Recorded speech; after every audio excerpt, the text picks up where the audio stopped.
I was working the night shift at a small electronics store inside a busy mall. Nothing fancy. Just phones, accessories, repairs, and long hours dealing with people who thought shouting louder meant getting better service.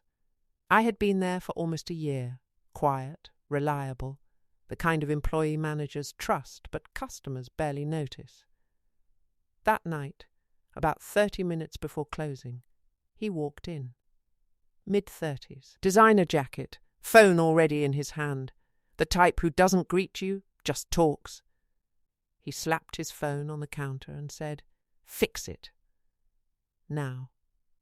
I picked it up carefully and explained calmly that the screen was shattered internally, not just cracked glass, and repairs would take at least a day. He laughed, not a friendly laugh, a loud, mocking one. "That's your job. Don't tell me what you can't do." I tried again, slower, more polite. I even offered a temporary replacement phone at a discount. That's when he leaned forward, lowered his voice, and said something I'll never forget. "Listen, I know people who own places like this. If you don't help me, I'll make sure you regret it." Other customers were watching. My hands felt hot. My heart started racing, but I stayed calm. I called my manager over. That's when he switched personalities. Suddenly he was smiling, charming, joking. He told my manager I was being uncooperative and clearly untrained.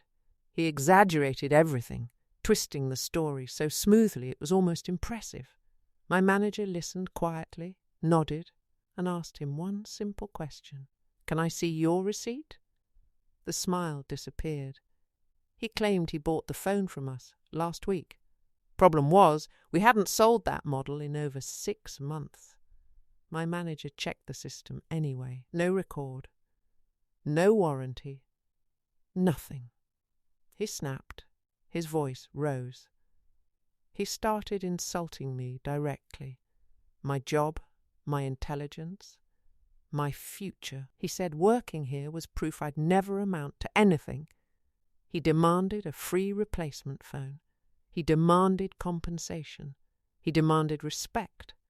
That's when my manager said calmly, "Sir, I'm going to ask you to leave." That should have been the end.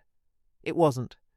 He pulled out his phone, started recording, and loudly announced to the store that we were scammers, that we cheat customers, that he'd destroy us online. My manager didn't argue. He didn't yell. He smiled. "Sir," he said, "you're absolutely right to record. In fact, let me help." He pointed to the security cameras. Then he called mall security. And while we waited, he did something brilliant. He printed the transaction logs. He pulled up CCTV footage from earlier that week. And when security arrived, he calmly explained everything, including the threats, the false claims, and the attempted intimidation, while the man was still recording. Security asked the man for his ID. He refused. That's when the mall supervisor arrived. Turns out, this wasn't his first incident. He'd been banned from 2 other stores in the mall for similar behavior. The supervisor looked at him and said, "Sir, you are no longer welcome in this mall." The man went silent. No shouting, no insults, just shock. Security escorted him out while customers stared.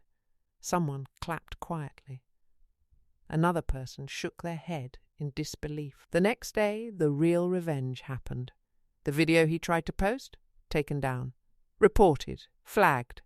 Our store posted the full CCTV footage instead with timestamps, receipts and audio, completely legally, completely calmly. It went viral locally.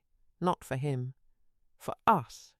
People praised the professionalism, the patience, the quiet confidence.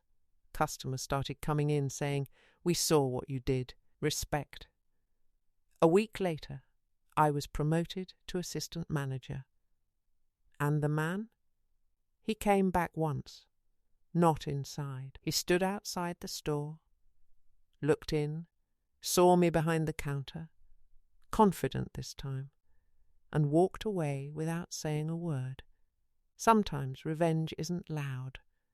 Sometimes it's just watching someone realize they picked the wrong place, the wrong people, and the wrong day.